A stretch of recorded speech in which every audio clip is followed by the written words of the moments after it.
Good morning વિદ્યાર્થી મિત્રો, ધોરણ 10 વિષય ઇંગ્લિશ. હું જિગ્નેશ પ્રજાપતિ આપ સૌનું હાર્દિક સ્વાગત કરું છું. તો મિત્રો આજે આગળના પીરિયડમાં આપણે ટોપિક ચાલુ કર્યો છે. શું નામ છે ટોપિકનું? કંજક્શન.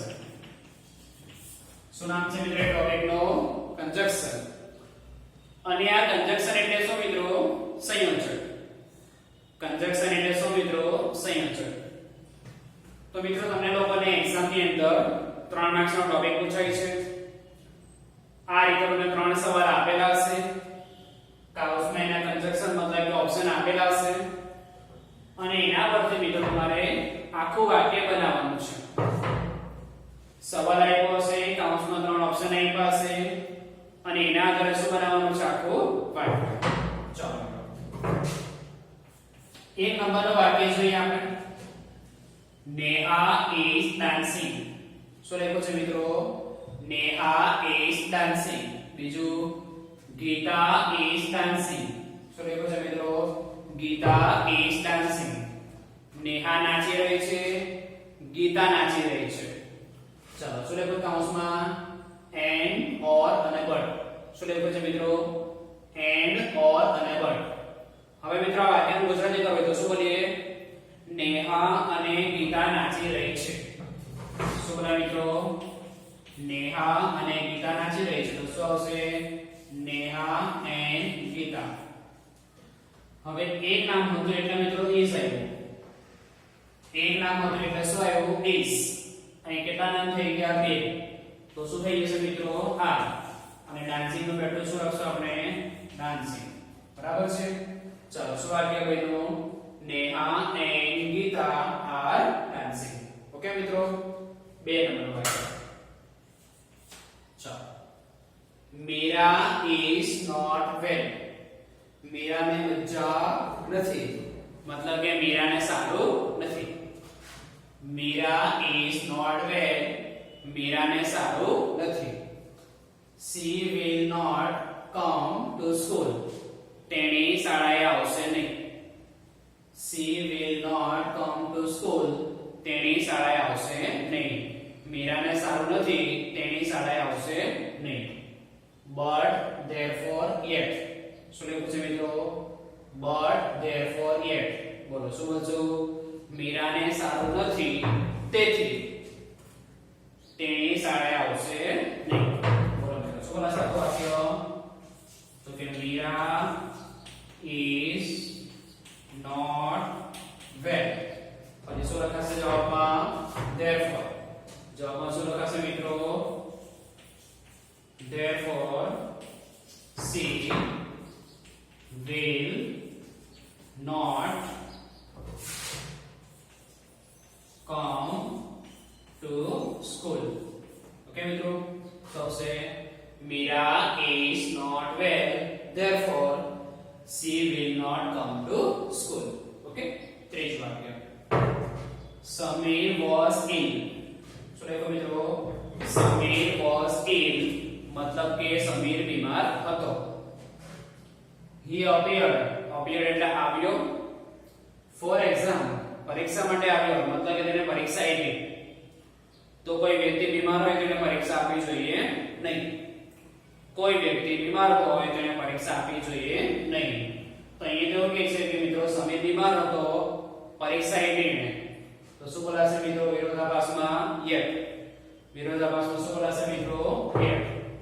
સોસ વાક્ય. સમીર was ill મતલબ કે સમીર બીમાર હતો. છતાં પણ માટે શું બોલાશે મિત્રો? yet he appeared for exam મતલબ કે એને પરીક્ષા આપી. સોસ મિત્રો સમીર was ill સમીર બીમાર હતો. yet છતાં પણ he appeared for exam છતાં પણ તેને પરીક્ષા આપી. ચાલો ચોથું વાક્ય. Neha will watch a movie. Neha picture જોશે. Neha will go for a picnic.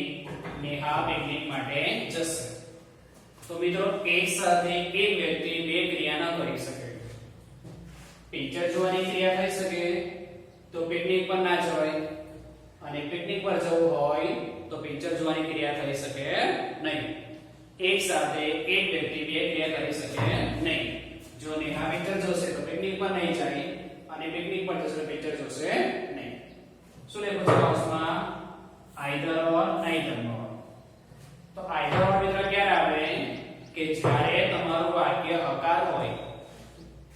Either ઓર ક્યારે આવે મિત્રો? જ્યારે તમારું વાક્ય કેવું હોય? હકાર.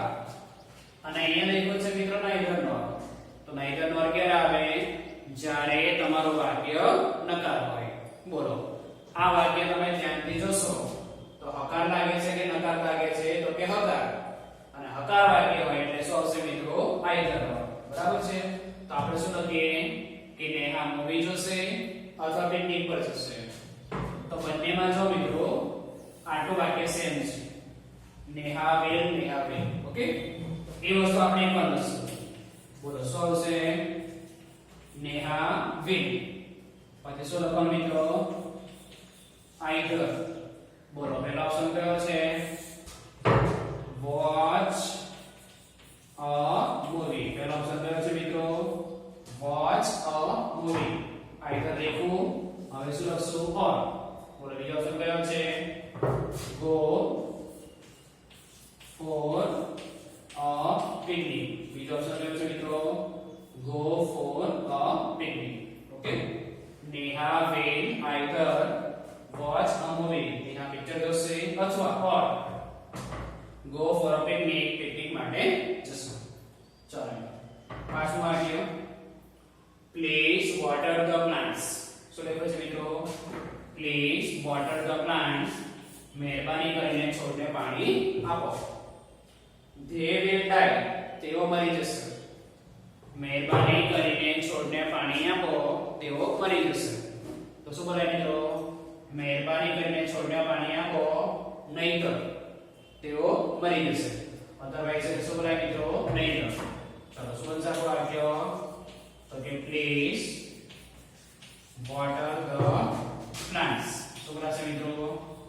Please water the plants. નહીંતર એટલે શું બોલશું આપણે?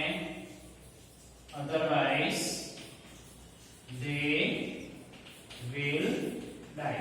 શું બોલાશે મિત્રો? otherwise they will die. નહીંતર તેઓ મરી જશે. છઠ્ઠું વાક્ય મિત્રો, there was a traffic jam. Traffic jam હતો. there was a traffic jam મતલબ કે ટ્રાફિક જામ હતો. we reached home. અમે ઘરે પહોંચી ગયા. in time એટલે સમયસર. અમે સમયસર ઘરે પહોંચી ગયા. તો મિત્રો ટ્રાફિક જામ હોય તો કોઈ વ્યક્તિ સમયસર ના પહોંચી શકે. ટ્રાફિક જામ હોય તો કોઈ વ્યક્તિ સમયસર પહોંચી શકે નહીં. એટલે આ વાક્ય કેવું છે? વિરોધાભાસ. ટ્રાફિક જામ હોય તો કોઈ વ્યક્તિ સમયસર ના પહોંચી શકે. એટલે મિત્રો આ વાક્ય કેવું છે? વિરોધાભાસ. અને વિરોધાભાસ આવશે એટલે આપણે શું લખશું? ધો. વિરોધાભાસ આવશે એટલે આપણે શું લખશું? ધો. અને મિત્રો આગળના પેજમાં વાત કરી હતી મેં કે દો અલ્દો ક્યાં લખાશે? વાક્યની શરૂઆતમાં. દો અલ્દો ક્યાં લખાશે? વાક્યની શરૂઆતમાં. બોલો શું આવશે? દો there was a traffic jam. પછી શું કરવાનું? કોમા. દો there was a traffic jam. પછી શું કરવાનું મિત્રો? કોમા. ઓકે, બોલો બીજું વાક્ય શું છે? we reached home in time. શું આવશે મિત્રો? we reached home in time. ચાલો વાક્ય number 7, we are eager. eager એટલે આતુર. we are eager. eager નો ગુજરાતી મિત્રો આતુર. to know એટલે જાણવું. અમે જાણવા માટે આતુર છીએ. eager એટલે શું થાય મિત્રો? જાણવું. સોરી, eager એટલે આતુર અને know એટલે શું થાય? જાણવું. અમે જાણવા માટે આતુર છીએ. he passed the exam. એણે પરીક્ષા પાસ કરી. અમે જાણવા માટે આતુર છીએ એણે પરીક્ષા પાસ કરી. બોલો મિત્રો, વેન આપ્યું છે, વાય આપ્યું છે, હાવ આપ્યું છે. તો શું બોલશું આપણે? હાવ. કે અમે જાણવા માટે આતુર છીએ એણે કઈ રીતે પરીક્ષા પાસ કરી. અમે જાણવા માટે આતુર છીએ એણે કઈ રીતે પરીક્ષા પાસ કરી. તો કઈ રીતે તો શું બોલાશે મિત્રો? હાવ. ચાલો શું આવશે? we are eager to know. શું આવશે મિત્રો?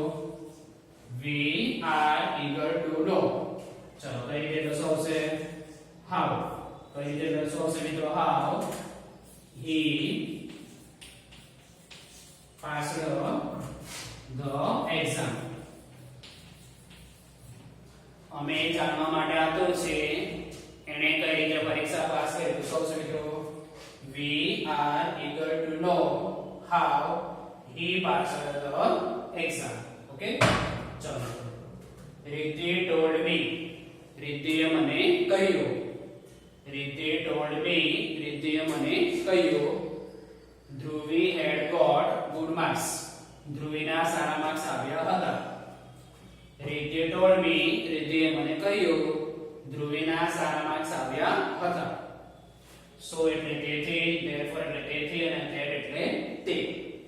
so એટલે તેથી, therefore એટલે તેથી અને that એટલે કે. તો શું બોલાશે મિત્રો? તો કે રીતિએ મને કહ્યું કે. શું બોલાશે મિત્રો? રીતિએ મને કહ્યું કે. તો શું આવશે? રીતિ told me that. રીતિએ મને કહ્યું કે ધ્રુવીના સારા માર્ક્સ આવ્યા હતા. તો શું આવશે? Dhruvi had got good marks. Okay મિત્રો, તો એક્ઝામમાં તમને લોકોને 3 માર્ક્સના અંદર કન્જક્શન પૂછાશે.